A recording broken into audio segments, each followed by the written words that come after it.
क्या हुआ? दक्षिणे लक्ष्मणो यस्य वामे तु जनकात्मजः। भगवान आज जो है 2 नहीं आए, अब 3 हो गए। कौन कौन? लक्ष्मण जी को भी साथ में ले आए। तो भगवान तो लीला कर रहे हैं भक्त के साथ। और जो इसने 3 को देखा बोला हद हो गई। 1 को बुलाया 2 आए, और 2 को बुलाया तो 3 आ गए। कहने लगा ये तीसरे कौन है? भगवान ने कहा ये हमारे छोटे भाई हैं। कहता सगे हैं? भगवान ने कहा सगे हैं। कहता लगते तो नहीं? कहने लगा लगते तो नहीं, न तो स्वरूप से लगते हैं न स्वभाव से लगते हैं। पकड़ के लाए क्या किसी को? भगवान ने कहा नहीं नहीं हमारे छोटे भाई हैं। हाथ जोड़ करके बोला कि छोटे भाई हैं तो अच्छे हैं प्रभु, बुरा मत मानना। एक बात बताओ, हमने ठाकुर के भोजन का जो है पूरे खानदान का ठेका ले रखा है क्या? हमने पूरे खानदान का ठेका नहीं लिया। तुम्हारे सगे भी है तो? कहने लगे गुरुजी ने कहा था कि भगवान को भोग लगाना, पहले 2 आए, अब ये भाई साहब आ गए। फिर भगवान की तरफ देखने लगा। जानकी जी हंसने लगे और राम जी भी खूब हंसे। लक्ष्मण जी सोचने लगे किस जगह ले आए भगवान आज, कि ऐसा भक्त। मन में सोचने लगे। कहने लगा देखो भूखा तो मैं रह रहा हूं। जब भगवान के दर्शन करे, इसलिए साक्षात सामने सम्मुख भगवान प्रकट हुए, तो कहने लगा कि आपको देख करके मुझे बहुत अच्छा रह रहा हूं, लेकिन आपके दर्शन करके मुझे बहुत अच्छा लग रहा है। खूब भगवान को निहारने लगा।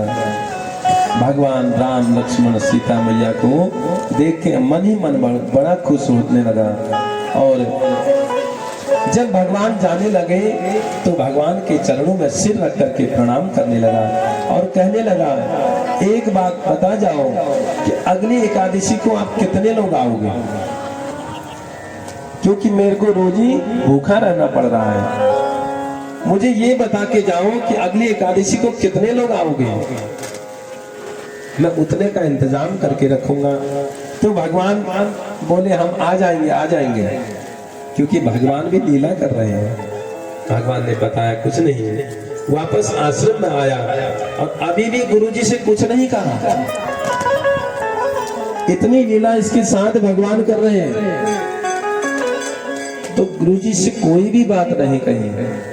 और फिर कुछ दिन बाद एकादशी आ गई, तो गुरुजी ने कहा आज एकादशी है। चेला बोला हाँ। उदास होकर के कहने लगा, तो गुरुजी ने कहा उदास क्यों हो?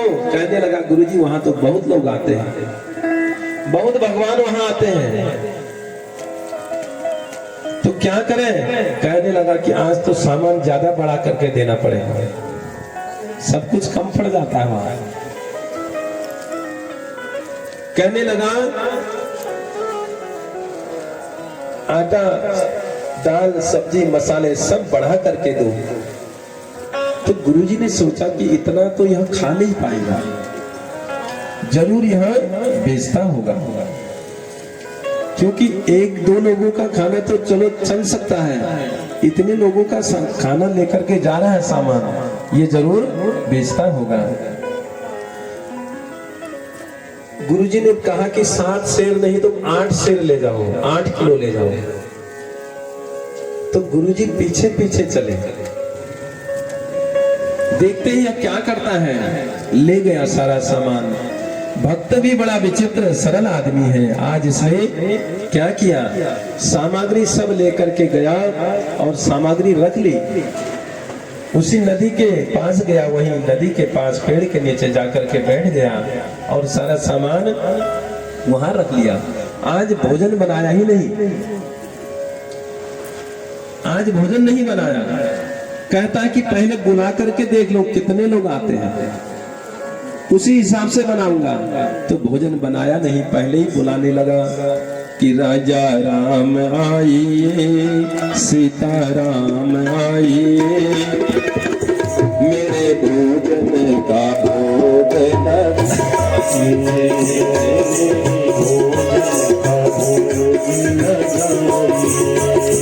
राजा राम आइए, लक्ष्मण राम आइए, मेरे भोजन का भोग लगाइए,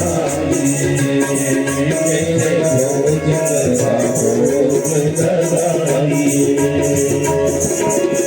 जब जंगल में भक्त ने कीनी प्रेम पुकार, तब तथा क्षण में प्रकट हो दिव्य दरबार। तुलसियापति रामचंद्र भगवान की जय हो। जो इसने पुकारा, भगवान सीता राम जी, लक्ष्मण जी, भरत जी, शत्रुघ्न जी, सबके सब आ गए। पूरा राम दरबार आ गया, बोला जय हो जय हो, जयकार करने लगा। लेकिन एक बात सुन लो, क्या कहा कि एक को बुलाए दो आए, और दो का इंतजाम किया तीन आए, और तीनों को बुलाया तो पूरी खानदान ही लेकर के आ गए। भगवान से कहने लगा, लेकिन हमारी भी एक बात सुन लो। भगवान ने कहा क्या? कहा कि हमने आज भोजन बनाया ही नहीं, अब खाओ। और कहने लगा ये सामान रखा है, बनाओ और खाओ, मैं बनाने वाला नहीं। हद हो गई। कितनी बार बोला कि बता करके आया करो,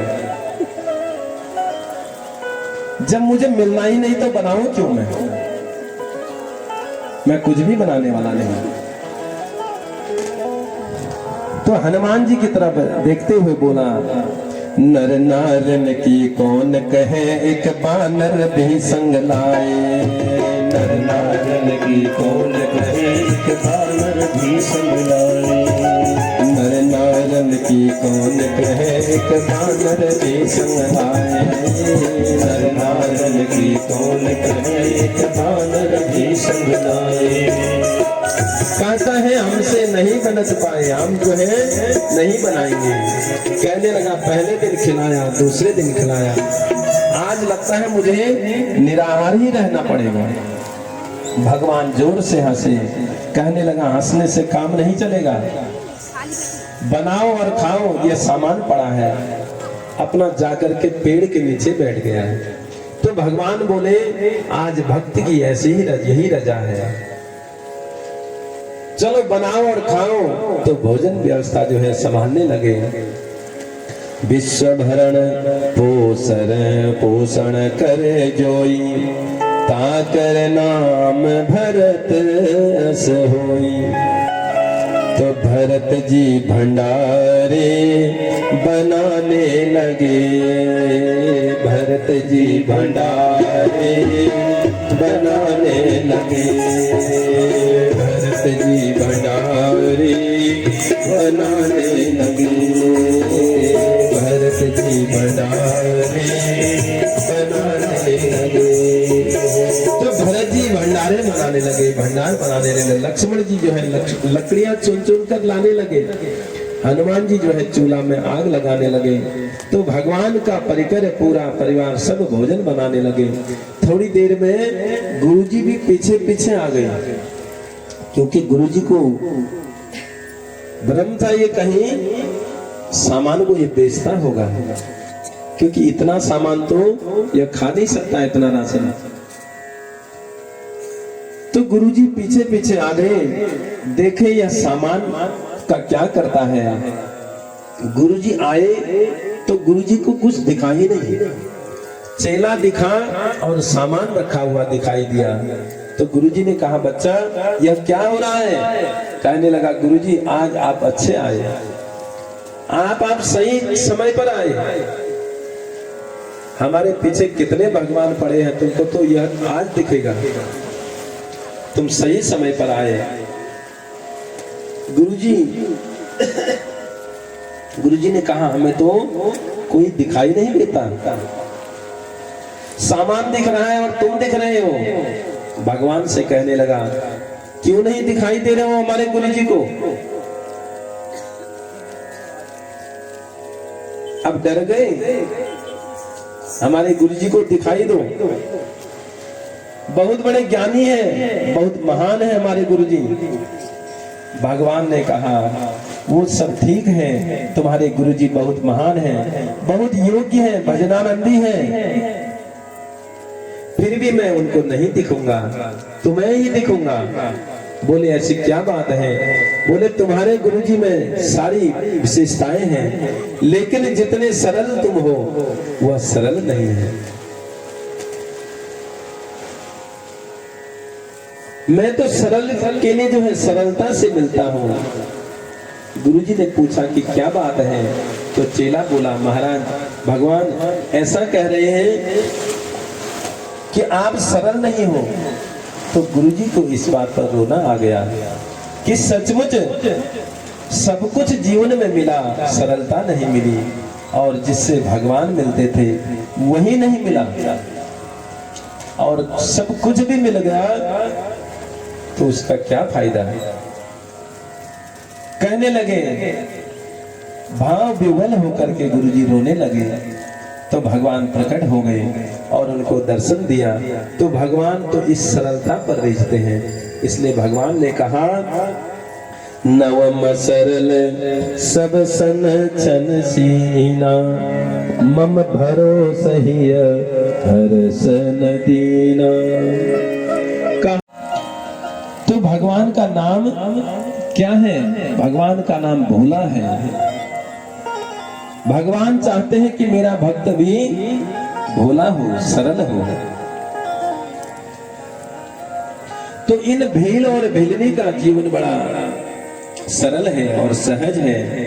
ये पूजा पाठ भी कुछ नहीं जानते, जंगल में रहते हैं, कोई पूजा पाठ नहीं जानते।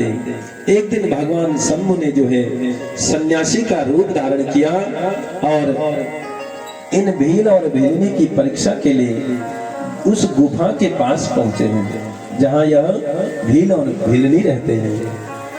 तद्भावस्य परीक्षार्थम यति रूप शंकरः महालीलाकर प्रीत्या भीतम प्रोवाच। तो भील और भीलनी ने सन्यासी बाबा को देखा। सायंकाल का समय था।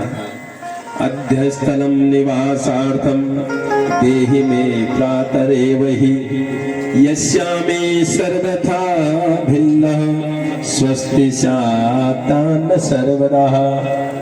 तो सन्यासी बाबा को प्रणाम किया। सन्यासी ने आशीर्वाद दिया, मंगल हो तुम्हारा वत्स। सन्यासी ने कहा सुनो भैया, मैं यात्रा से आ रहा हूं और आगे भयंकर जंगल है, यहाँ हिंसक जीव जंतु का भय है। आज रात्रि आप मुझे यहाँ रहने के लिए स्थान देने की कृपा करो, क्योंकि रात्रि का समय है, आगे पूरा जंगल का रास्ता है, हिंसक जीव यहाँ रहते हैं। तो इसलिए आज रात्रि में विश्राम यहाँ करना चाहता हूँ। मुझे रात्रि के लिए जो है विश्राम के लिए स्थान देने की आप जो है कृपा करो। प्रातः काल होते ही मैं यहाँ से चला जाऊंगा।